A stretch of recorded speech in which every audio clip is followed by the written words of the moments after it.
kalian ke depan jadinya depan. Nah kalau sekarang kita bahas ini dulu metode penelitian sejarah. Nah itu sama-sama penelitian nih, tapi fokusnya lagi dipakai pertama. Jadi ini juga menerapin. Jadi kita bahas penelitian. Yang pertama penelitian sejarah. Kalau menurut kalian penelitian sejarah itu apa?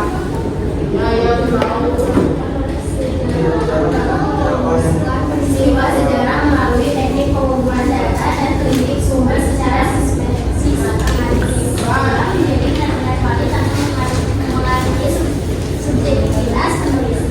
Nah ya, jadi penelitian sejarah itu adalah cara kita untuk mengetahui masalah dengan jelas dan mengetahui sumbernya. Sumbernya itu harus terpercaya dan kita itu harus benar-benar terstruktur kalau meneliti. Itu nggak semata-mata kita harus meneliti. Misalnya meneliti buku ini nih, misalnya meneliti ini aja deh, meneliti Zaki misalnya, kan kita harus meneliti nih buku apa siapa, punya kakak enggak, punya adik enggak, itu kan harus benar-benar valid kan, nggak kayak misalnya bapak-bapak yang Zaki ini tapi bilangnya ini, dan itu kan nggak valid. Jadi kita tuh kalau misalnya meneliti itu harus kita orang-orang itu biar semuanya itu benar-benar fix dan benar itu fakta gitu. Soalnya kalau penelitian sejarah kan harus benar ya, nggak boleh bohong. Kan ada opsi yang benar-benar ada yang bilang ini, yang bilang ini, itu kan kita nggak tahu benerannya apa enggak. Jadi kita kan harus diteliti dulu. Nah kalau metode penelitian itu ada 5. Yang pertama ada metodologi, yang kedua ada statistik, yang ketiga ada verifikasi, yang keempat penafsiran, yang kelima historiografi.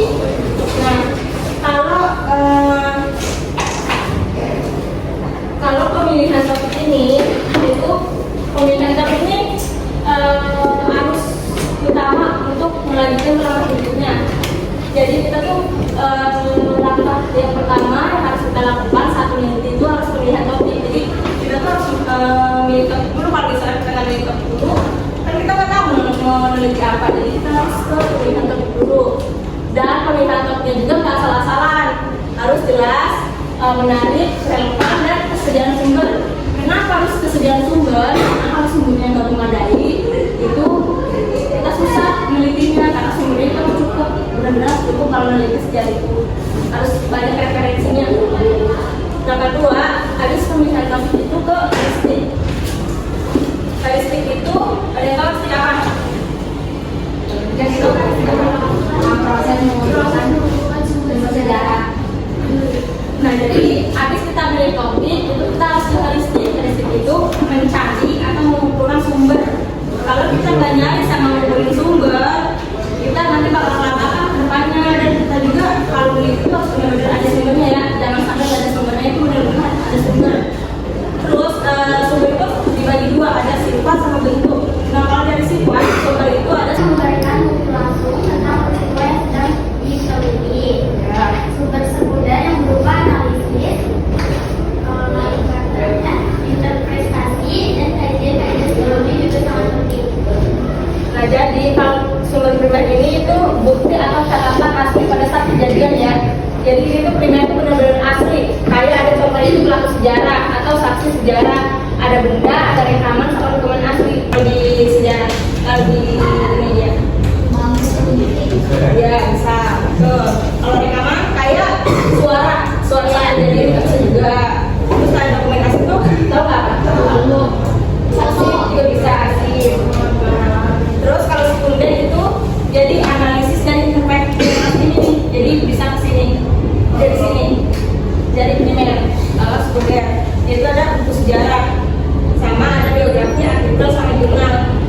Buku sejarah kalian tahu lah ya, buku sejarah itu kan dari analisis peneliti yang menanyakan kepada pelaku sejarah. Jadi ya, nanti mereka membuat itu bikin jadi buku sejarah. Bisa juga sejarah ini dibuat langsung oleh pelaku sejarah saat itu. Nah, kemudian biografi itu apa? Biografi apa? Tahu nggak tuh biografi apa? Biografi itu apa? Biografi.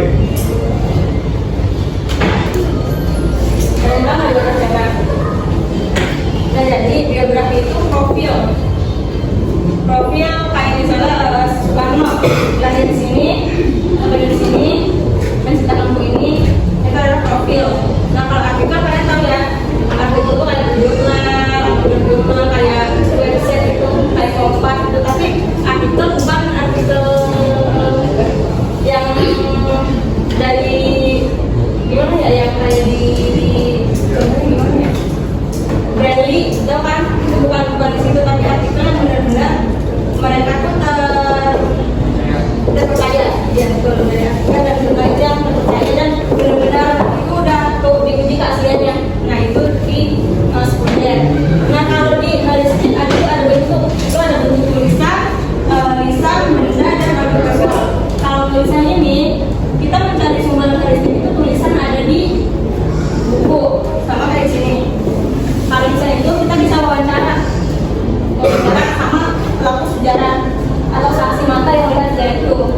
jelasin apa sih apa saja yang di eksternal.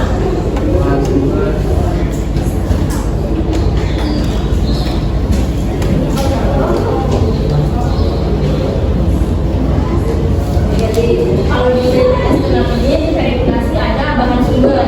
Kita cari bahan sumbernya dulu, terus etik mana? Ya, terus ada perjuangan perilaku juga sama saksi, asal sumber asal usul sumbernya dulu kita cari juga. Ada kondisi fisik, kondisi fisiknya misalnya asik nih. Dan kondisi fisiknya di mana masih bagus apa enggak? Gitu apa? Terus waktu dan tempat pembuatan, nah itu dia misalnya kalau di eksternal itu membuat buku, ya tempat pembuatannya di mana, waktunya di mana, tempatnya di mana. Ini masuk ke eksternal. Kemudian ada internal. Nah itu ada akurat dan logis, konsistensi informasi yang sesuai dengan fakta, gaya bahasa dan konteks peristiwa. Jadi gaya bahasanya itu seperti apa, kesesuaian konteks seperti apa, benar apa enggak, konsistensi informasinya juga benar apa enggak, akurat dan logis apa enggak dari sumber itu ada di kritik internal.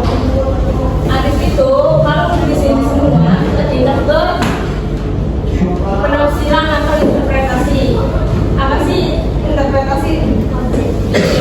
Yaitu penafsiran yang dilakukan sesuai fakta yang ada tanpa adanya unsur pendapat pribadi yang bersifat deskriptif, yaitu penafsiran yang dilakukan harus memiliki landasan yang jelas bersifat selektif, yaitu berkaitan dengan pencarian dan pengumpulan sumber-sumber sejarah yang perlu disaring terlebih dahulu agar relevan dengan objek penelitian. Jadi interpretasi itu adalah interpretasi. Jadi kalau di lampu ini itu kita mendapatkan sumber sejarah yang sudah diverifikasi untuk menjelaskan hubungan antara fakta sehingga membentuk gambaran peristiwa yang biasa. Jadi kan kita tadi kan udah verifikasi nih. Jadi habis kita verifikasi kita hubungin sama interpretasi. Kita ditafsirkan jadi satu. Kalau jadi satu nanti di interpretasi ini akan menjadi peristiwa yang utuh. Kalau jadi udah peristiwa yang utuh kita udah diuji keasliannya. Karena udah mulai dari fase pemilihan kopi sampai ke interpretasi. Jadi di peristiwa yang utuh ini paling sungguh. Jadi sudah kalau di LKS sudah berapa?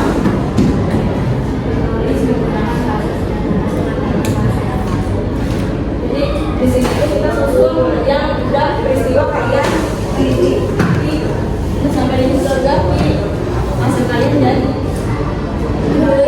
itu harus lewatin dulu ya dari tahap pertama. Gak bisa langsung peminat waktu langsung ke interpretasi, gak bisa, jadi harus ngikutin alurnya dulu. Jelasin peristiwa bebas tapi masih ada. Oke? Ya, dari sendiri. Maka komik strip tentang sejarah sejarah. Misalnya kamu main di blog, kamu asal tuh bisa bikin komik yang membahas tentang peristiwa sejarah di blog. Misalnya apa bikin blog sejarah, hadirnya kemodernan Indonesia juga bisa bikin komik. Oke. Nanti lah.